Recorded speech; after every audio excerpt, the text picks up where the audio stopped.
नमस्कार, स्वागत है आप सभी का गणेश एस्ट्रो हेल्प में।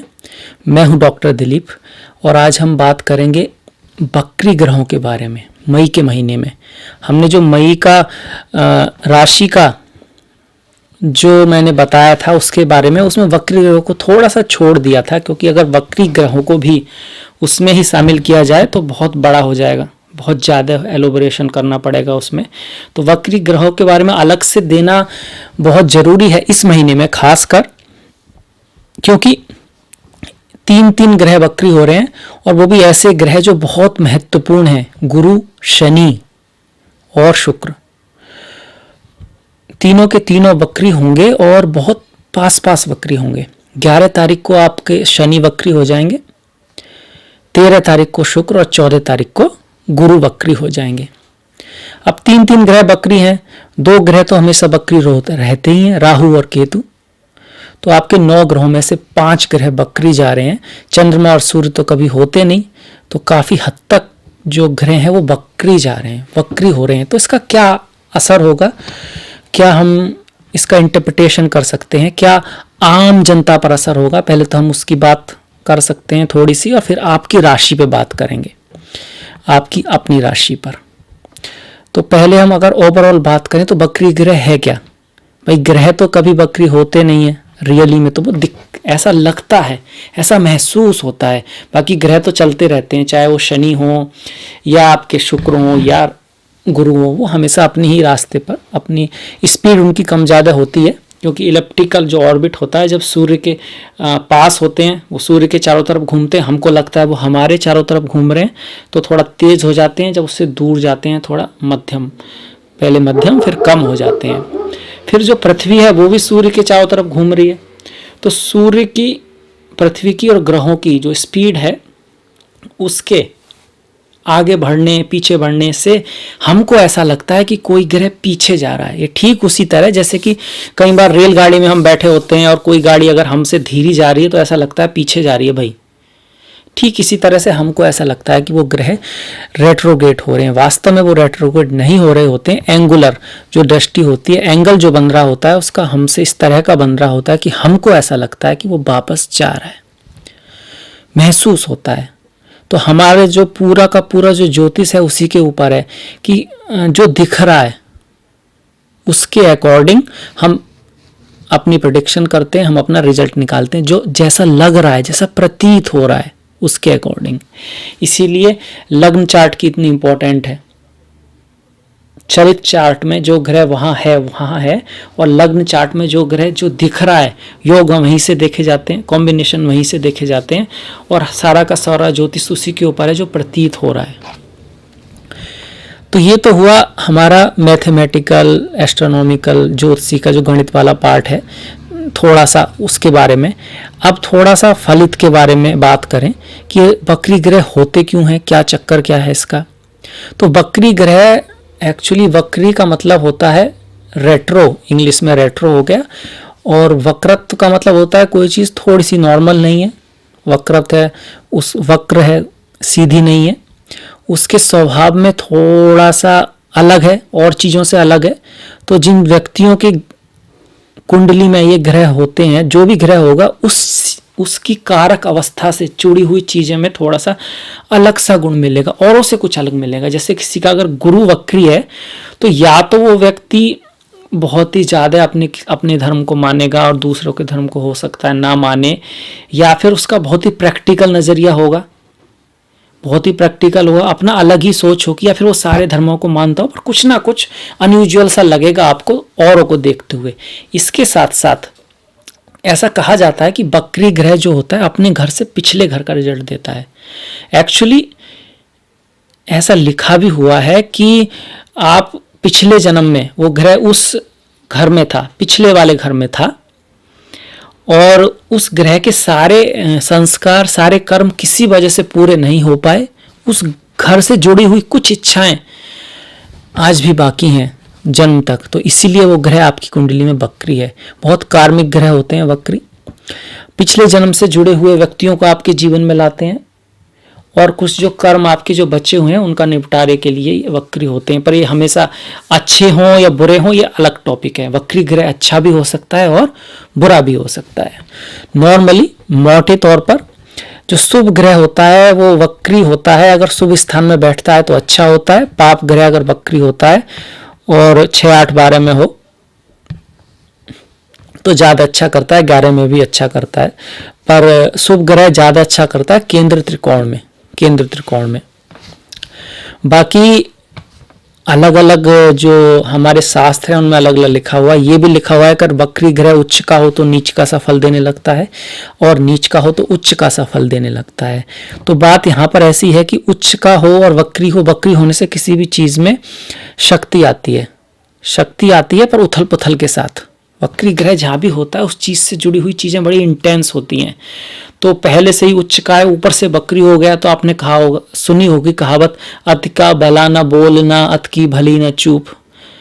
मतलब अति की तो ना तो बोलना अच्छा है ना चुप रहना अच्छा है, अति की तो ना धूप अच्छी है और ना छाया।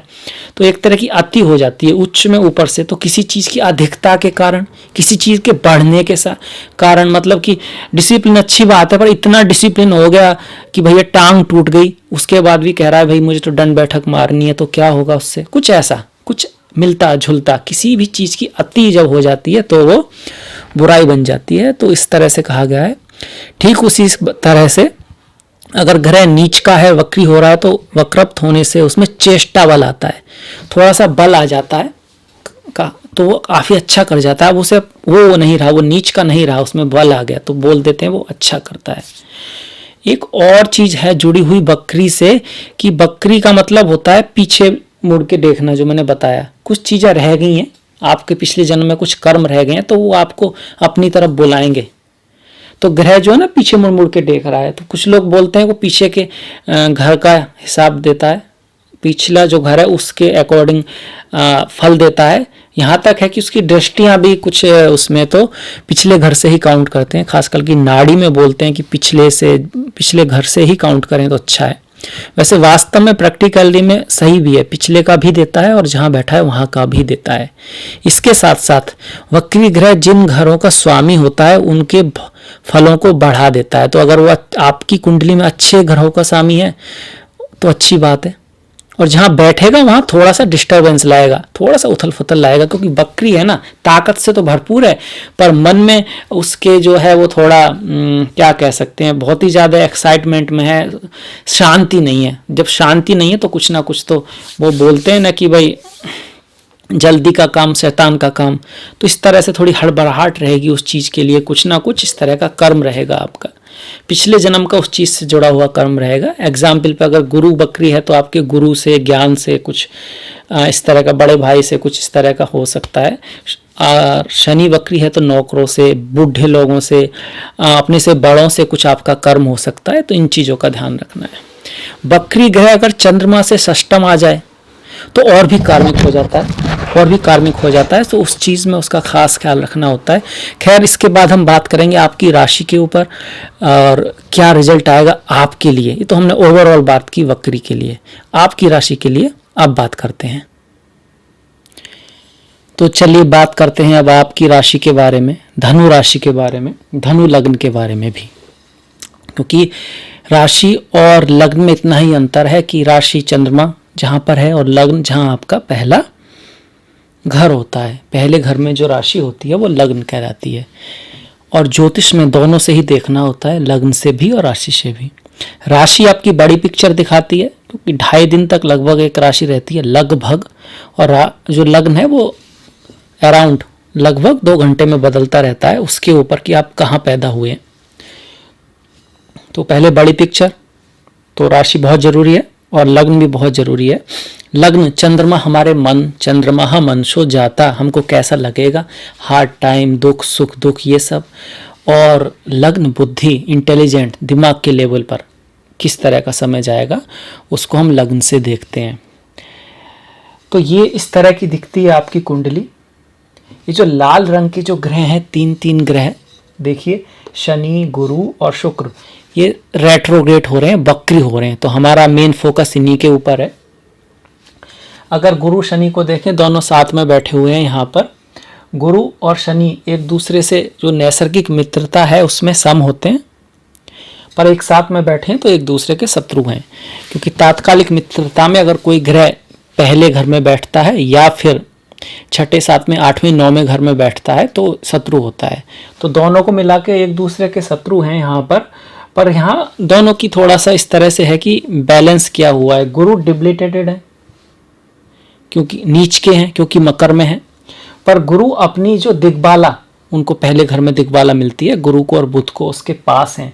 शनि अपनी राशि में है पर अपनी जो डायरेक्शनल स्ट्रेंथ है, जो दिग्बाला है, जो सातवें घर में उनको मिलती है, उससे काफ़ी दूर हैं। तो एक तरह का एक दूसरे का है कि कुछ चीज़ें उसकी ज़्यादा, कुछ चीज़ें उसकी ज़्यादा, ओवरऑल एक अच्छा कॉम्बिनेशन है। धन भाव में बना हुआ है और अष्टम भाव को देख रहा है तो अचानक से धन, लॉटरी सट्टे के थ्रू धन आने के चांसेस हैं।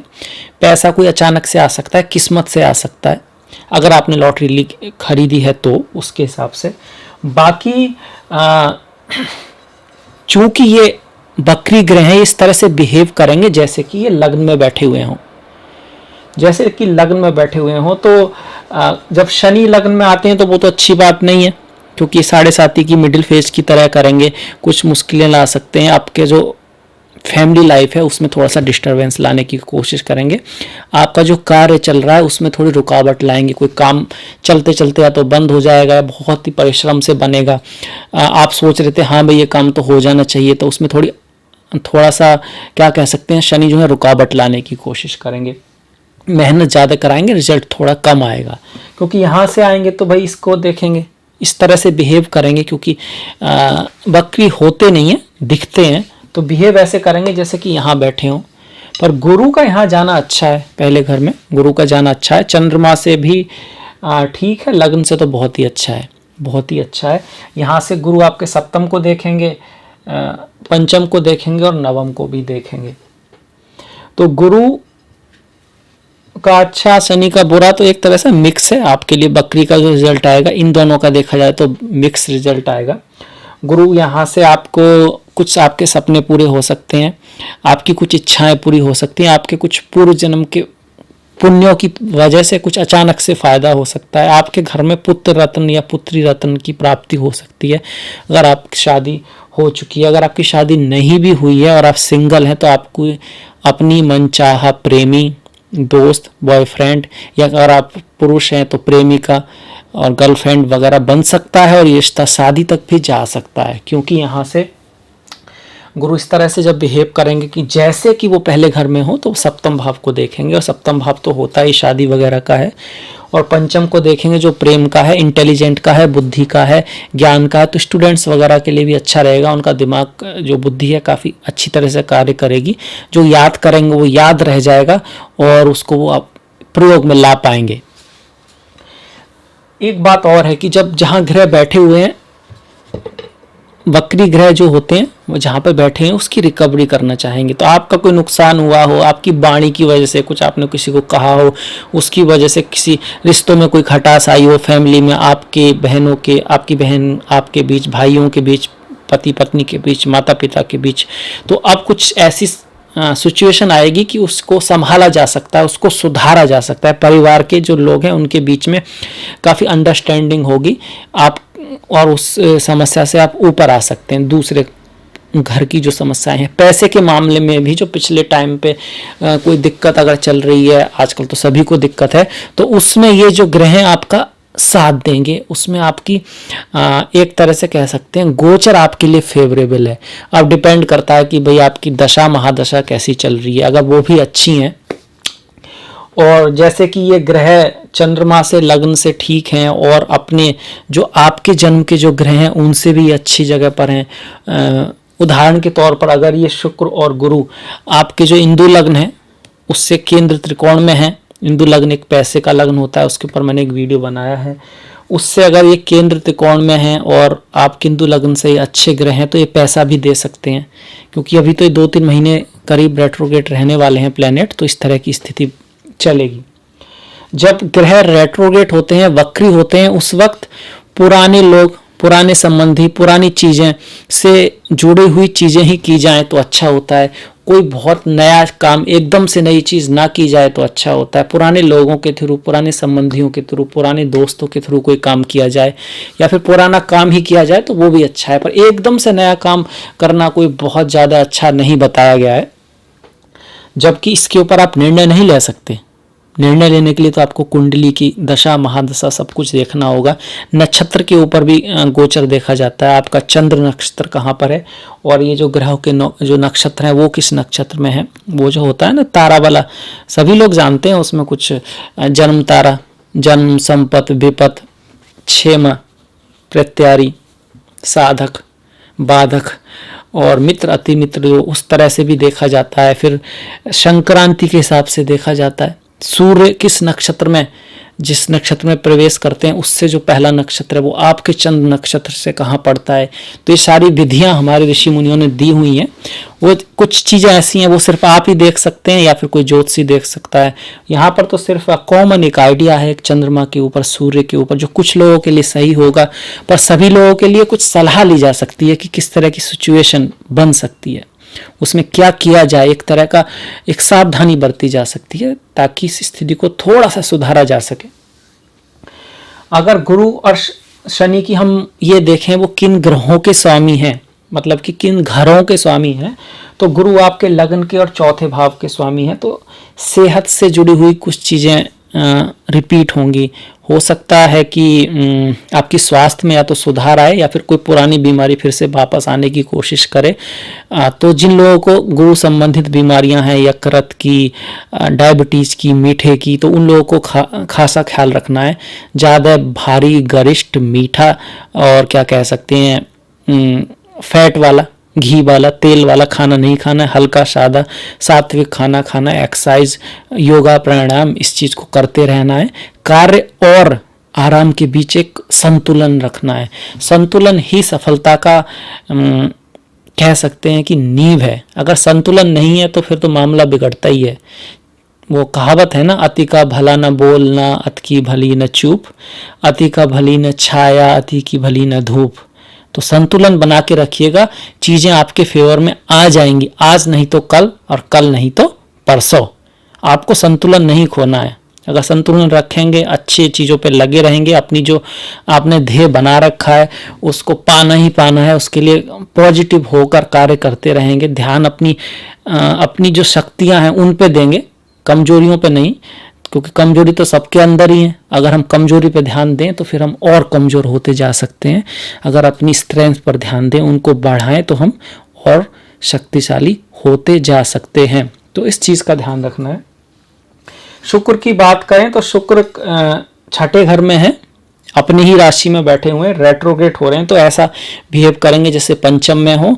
तो पंचम के शुक्र ठीक ही होते हैं प्रेम विवाह के लिए, लव अफेयर्स के लिए, आपस में भी संबंधों में सुधार के, जिनकी शादी हो चुकी है उसके लिए अच्छे रहेंगे।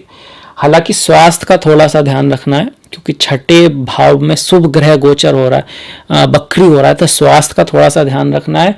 और किसी को पैसे वैसे देने नहीं है ज़्यादा, उसमें क्या बोलते हैं, जैसे किसी ने पैसे मांगे तो आपको उनको देना नहीं है, उतना ही देना है जितना आप, अगर वो वापस ना भी करें तो आप पे कोई खास फर्क ना पड़े, क्योंकि ऐसी संभावना हो सकती है। यहाँ पे शुक्र जो है बुध के साथ है, और बुध यहाँ पर सप्तम भाव के स्वामी है, दसम भाव के स्वामी है, और आपके अष्टम भाव में आकर लक्ष्मी नारायण योग बना रहे हैं। पर आपकी पत्नी के हिसाब के लिए, आपके पति के लिए, आपके बीच के संबंधों के लिए बहुत अच्छा नहीं है कि सप्तम का स्वामी अपने से द्वादश में आकर छठे भाव के स्वामी के साथ बैठे। हालांकि वो एकादश के स्वामी भी हैं, तो पति के थ्रू, पत्नी के थ्रू कुछ पैसे वगैरह का लाभ हो सकता है एक तरफ। दूसरी तरफ उनके स्वास्थ्य को थोड़ा सा ध्यान में रखना है, थोड़ा सा खतरा है। वो सिर्फ गोचर है तो इसको सीरियस तो नहीं ले सकते ना, 100% नहीं कह सकते, पर ऐसा होने की संभावना है। तो आप थोड़ा सा ख्याल रखिए डाइट वगैरह का। कोई प्रॉब्लम आती है तो तुरंत डॉक्टर को दिखा सकें, इस तरह की व्यवस्था रखिए।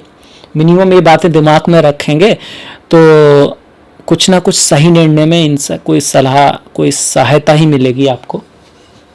राहु केतु का ये है कि कोई भी ग्रह केंद्र में नहीं है, सिर्फ मेलेफिक्स केंद्र में है।